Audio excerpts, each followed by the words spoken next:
আসসালামু রহমতুল্লাহি আবরাকাতুহ। বুয়েটের ভর্তি পরীক্ষা চূড়ান্ত ফল প্রকাশ। বাংলাদেশ প্রকৌশলী বিশ্ববিদ্যালয় বুয়েট ২০২৪-২৫ শিক্ষাবর্ষে প্রথম বর্ষের মূল ভর্তি পরীক্ষা ফল প্রকাশ করা হয়েছে।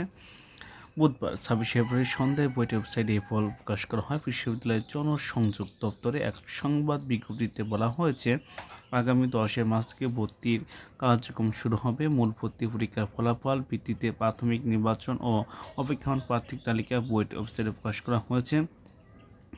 একই সঙ্গে মেধা তালিকা পছন্দক্রম মানুষের প্রার্থীদের বিভাগ বন্টন প্রকাশ করা হয়েছে। এভাবে চূড়ান্ত ফলাফল অংশ নেন ৭,৪৬৯ জন। ভর্তি হচ্ছে শতাংশ হিসাবে পরীক্ষায় অংশ নেওয়া ৯৮.৮৭%। গত ১৩ ফেব্রুয়ারি সকাল ১০টা থেকে দুপুর ১২টা পর্যন্ত প্রথম শিফট এবং দুপুর ২টা থেকে বিকাল ৩:৩০ দ্বিতীয় বুয়েটের ক্যাম্পাসে ভর্তি অংশগ্রহণ নেওয়া হয়। এছাড়া বিস্তারিত আছে কতজন উত্তীর্ণ হয়েছে আর কি, তা আপনারা এগুলো দেখে নেবেন। আসসালামু আলাইকুম রহমতুল্লাহি আবরাকাতুহু।